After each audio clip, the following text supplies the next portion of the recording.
మహిళా కానిస్టేబుల్ జయశాంతిని హోంమంత్రి అనిత అభినందించారు. డ్యూటీ కాకపోయినా ట్రాఫిక్ క్లియరెన్స్ కోసం లేడీ కానిస్టేబుల్ చంటిబిడ్డను ఎత్తుకుని మరీ విధులు నిర్వహించడం అభినందనీయమని తెలిపారు.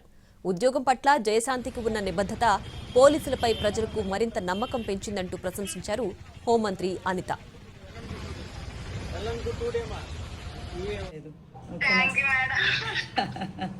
ఇందుకు కొడుక కూతురా నీకు నీ చేతిలో ఉన్న వాళ్ళు ఎంత ఏజ్ ఎంత? 2 సంవత్సరాలు 5 నెలలు మేడం. Very good. ఆడిని ఎత్తుకొని ఆడికి ట్రాఫిక్ రూల్స్ చెప్పేస్తున్నావా?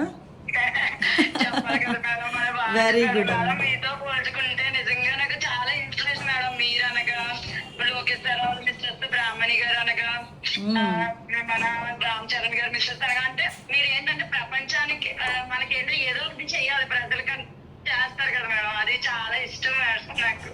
అమ్మ మీరు డైరెక్ట్ గా చేస్తారు, మేము ఇండైరెక్ట్ గా చేస్తాము. సామర్లకోట రహదారిపై భారీగా ట్రాఫిక్ జామ్ ఏర్పడి అంబులెన్స్లు సైతం నిలిచిపోయాయి. ఆ సమయంలో రంగంపేట పిఎస్ మహిళా కానిస్టేబుల్ తన బిడ్డను చేతుల్లో పట్టుకునే ట్రాఫిక్ ను క్లియర్ చేసి అందర్నీ ఆశ్చర్యపరిచారు.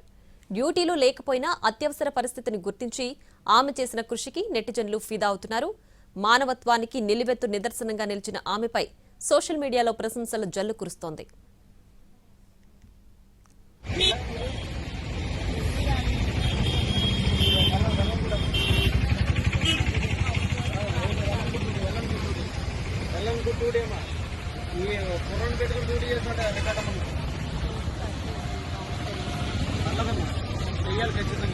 మీరు ఏ స్టేషన్ పరిచమ్మా? ఎందుకు ఎక్కడ మీరు విధులు నిర్వహిస్తున్నారు?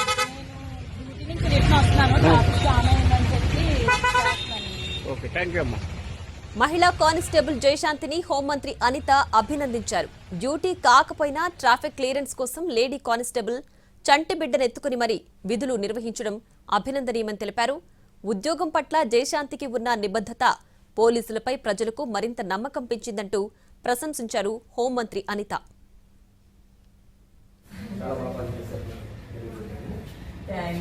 ఇబ్బంది ఏమీ లేదు.